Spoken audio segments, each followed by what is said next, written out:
Ramayana. Finally इसका introduction teaser release हो गया है और मैंने इस टीजर को देख लिया है। कैसा लगा मुझे ये टीजर मैं जल्दी से आपको बताऊंगा। तो टोटल मैं 4 पॉइंट्स में इसकी मैं पॉजिटिव पॉइंट बताऊंगा और इसका एक नेगेटिव पॉइंट बताऊंगा। उसके बाद इस फिल्म का कंपैरिजन किस किस से हो सकता है और इस फिल्म के लिए मेरा वर्डिक्ट क्या है जल्दी से मैं आपको बताऊंगा। तो चलिए शुरू करते हैं।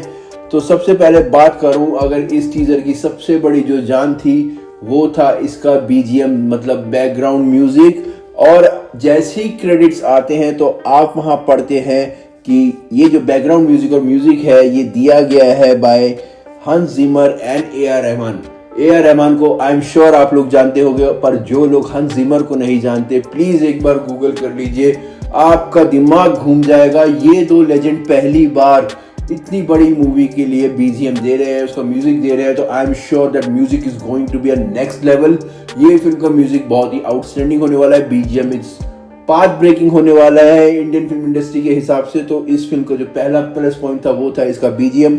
अगर मैं इसकी सेकंड प्लस पॉइंट की बात करूं तो वो है इसकी स्टार कास्ट। जी हाँ, रणबीर एज राम जिनको पोर्ट्रे किया गया Ram as a symbol of dharma and sacrifice, and Yash KGF star Yash as Ravana present किया गया as a symbol of power and revenge. तो जिस तरह से इनका इंट्रोडक्शन होता है ट्रेलर के अंदर वो अब बहुत ही बढ़िया है और दोनों ही बहुत ज्यादा प्रॉमिसिंग लग रहे हैं। जो दास के 10 सेकंड में इनके लुक्स थोड़े बहुत रिवील हुए हैं वो बहुत ज्यादा प्रॉमिसिंग है, आपको गूज बम दे जाएंगे।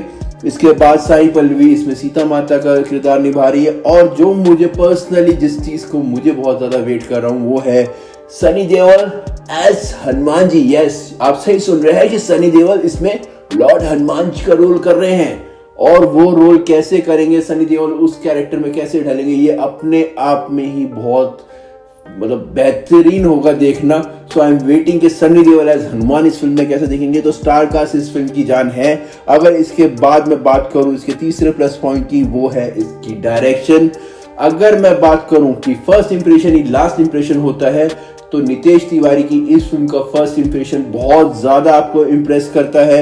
ये आपको with in a second transform कर देता है in the world of Ramayana, जहां पे आप उस चीज को मतलब जैसे ही टीजर शुरू होता है उसमें दिखाते हैं Brahma the creator, Vishnu the protector, Shiva the destroyer और उनकी बनाई हुई इन तीनों लोगों पे जब खतरा मंडराता है तो एक युद्ध का आरंभ होता है इस सब का अंत करने के लिए और वहां से जन्म लेती है ये रामायण। जिस तरह से नीतीश तिवारी ने इसका इंट्रोडक्शन दिया है बहुत ही काबिल तारीफ है। अब यहाँ बात करें कि नीतीश तिवारी कैसे डायरेक्टर हैं। इससे पहले उन्होंने भूतनाथ, चिल्लर पार्टी, दंगल और छिछोरे जैसी मूवी बनाई है जो इमोशनली बहुत लोग ऑडियंस से कनेक्ट करती हैं। और नितेश तिवारी का जो प्लस पॉइंट रहा है उनकी जो स्क्रीन राइटिंग है वो बहुत ही बेहतरीन होती है जो आपको इंगेज रखती है। स्क्रीन प्ले वो बहुत बेहतरीन तरीके से लिखते हैं जो ऑडियंस को इंगेज रखता है। I am sure and I hope Ramayana में भी वो इसी तरह का स्क्रीन प्ले बनाएंगे। और सबसे बड़ी बात चौथा इस फिल्म का सबसे बड़ा प्लस पॉइंट है वो है इस फिल्म की स्टोरी। जी हाँ, अगर आप बात करें रामायण का सबसे बड़ा प्लस पॉइंट क्या होता है तो वो है उसकी स्टोरी जो एवरग्रीन है, इमॉर्टल है। आप उसको चाहे 100 साल बाद सुनाइए किसी को वो उतनी ही अच्छी लगेगी जितनी आपको आज अच्छी लगती है, जितनी आपको आज से सालों पहले लगती थी। तो ये कहानी नहीं है, ये विश्वास है, आस्था है। तो यहाँ पे रितेश तिवारी के पास एक बहुत बड़ी पावर है स्टोरी के रूप में जो उन्हें मिली है। तो जैसे हम कहते हैं ना, the great power comes with great responsibility. तो यहाँ पे नितेश तिवारी के पास एक बहुत बड़ी रिस्पॉन्सिबिलिटी आ जाती है कि वो इस सब्जेक्ट के साथ वो जस्टिस करे जो रामायण डिजर्व करती है। अगर मैं बोलूँ कि आज से 30-35 साल पहले बनी रामानंद सागर की रामायण आज भी लोग क्यों इतना रिलेट करते हैं, क्यों आज भी वो इतनी रेलिवेंट है, तो उसमें as a director Ramanand Sagar ने जो तपस्या जो साधना चाहिए होती है वो जरूरी है इस तरह के सब्जेक्ट को डील करने में। और यहाँ मैं बात करूँ नितेश तिवारी की तो उनके डायरेक्शन में जो इसका फर्स्ट लुक आया है उसमें वो साधना और वो तपस्या दिख रही है। और जो साथ ही साथ इनका जो ब्लेंड दिखाया गया नितेश तिवारी ने एक ऑथेंटिसिटी जो रामायण की है उसको मेंटेन किया है, साथ साथ जो उसका विजुअल प्रेजेंटेशन है वो एसएस राजामौली टाइप्स इसको ट्रीट किया गया है। तो मैं बोल सकता हूँ कि ये फिल्म विजुअली आपके लिए बहुत बेहतरीन होने वाली है, अनलाइक आदि पुरुष जहाँ पे आज तक लोग ये नहीं समझ पा रहे कि 500 करोड़ खर्च हुए तो हुए कहाँ। तो यहाँ पे सबसे बड़ी रिस्पॉन्सिबिलिटी आ जाती है Nitish Tiwari as a director. उनको इस मूवी के साथ जस्टिस करना होगा कि जो इस फिल्म की टैगलाइन है आर ट्रूथ आर हिस्ट्री, मतलब हमारा सच और हमारा इतिहास, उसको इस फिल्म के थ्रू उन्हें जस्टिफाई करना होगा।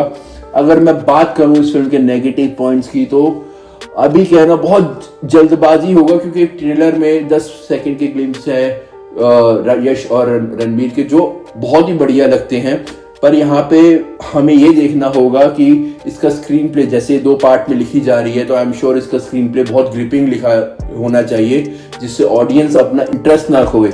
और लाइक बाहुबली इसकी एंडिंग उस पार्ट पे लाके होनी चाहिए जहाँ पे सेकंड पार्ट के लिए लोग वेट करें। तो आई एम श्योर ये फिल्म वहां खत्म होगी जहां यश की एंट्री होगी और वहां से ये सेकंड पार्ट शुरू होगा, ये मुझे लगता है। अब बात करूं इस फिल्म के कंपैरिजन की, तो जो रामायण पहले रामानंद सागर जी ने बनाई है वो अपने आप में एक तपस्या है, एक साधना है, जैसे मैंने आपको बताया। तो उससे आई थिंक हम किसी को कंपेयर नहीं कर सकते। आदि पुरुष से इसका कोई भी कंपैरिजन नहीं है क्योंकि इन 3 मिनट और 2 सेकंड को देखा जाए तो ये पूरी आदि पुरुष पे भारी पड़ती है, क्योंकि आदि पुरुष में जिस तरह से ओम राउत ने रामायण को दिखाने के नाम पे हिस्ट्री से छेड़छाड़ करी थी, सब्जेक्ट से छेड़छाड़ करी थी, उससे ये सबक उन्हें मिल गया होगा कि ऑडियंस रामायण के नाम पे गेम ऑफ थ्रोन्स और एवेंजर नहीं देखना चाहती, वो रामायण के नाम पर शुद्ध और जो सच्ची रामायण है वही देखना चाहती है। I am sure Nitish Tiwari ने इस बात का खास ध्यान रखा होगा। तो इसका कंपैरिजन दूर दूर तक आदि पुरुष से कहीं नहीं है, क्योंकि ये 3 मिनट और 2 सेकंड पूरी आदि पुरुष पे भारी पड़ते हैं, क्योंकि पूरी आदि पुरुष में कुछ भी एक चीज, चाहे स्पेशल इफेक्ट हो, परफॉर्मेंस हो, स्टोरी हो, कुछ भी स्टैंड आउट नहीं करता है। सो आई डोंट थिंक सो इसका कोई कंपैरिजन होगा। अब मैं बात करूं अगर अपने वर्डिक्ट की, तो लिख लीजिए 2026 दिवाली में जब इसका फर्स्ट पार्ट आएगा, it's going to be all time blockbuster. बहुत सारे रिकॉर्ड टूटने वाले हैं। बॉलीवुड की तरफ से ये फिल्म बॉलीवुड को बहुत बड़ा एक रिवाइवल देने वाली है। और मैं अगर बोलूं मेरी तरफ से, मैं आज इस फिल्म की प्रेडिक्शन करता हूं, it's going to be all time blockbuster. और अगर मैं बात करूं मैं कितने स्टार इसको देना चाहूंगा, इसके टीजर को या इसके फर्स्ट लुक को, तो कुछ सब्जेक्ट और कुछ चीजें ऐसी होती हैं जो आपकी रिव्यू के या हमारे रिव्यू या हमारे सोच की मोहताज नहीं होती। तो रामायण अपने आप में एक बहुत पावन ग्रंथ है, पावन सब्जेक्ट है।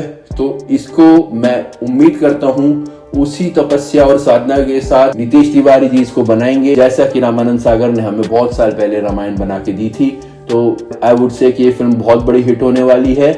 और अगर आप ऐसे ही और इन्फॉर्मेशन जानना चाहते हैं तो मेरे चैनल टेक 2 टॉकीज को सब्सक्राइब कीजिए। गाइज, आप लोग आते हैं, वीडियोस देखते हैं, बहुत अच्छा लगता है, पर आप सब्सक्राइब नहीं करते हैं। प्लीज आपका एक सब्सक्राइब मेरे लिए एक मोटिवेशन का काम करता है। तो प्लीज आप सब्सक्राइब कीजिए मेरे चैनल को टेक 2 टॉकीज, ताकि ऐसे ही और इन्फॉर्मेशन मैं आपके लिए लाता रहूं। Thank you very much. जय श्री राम।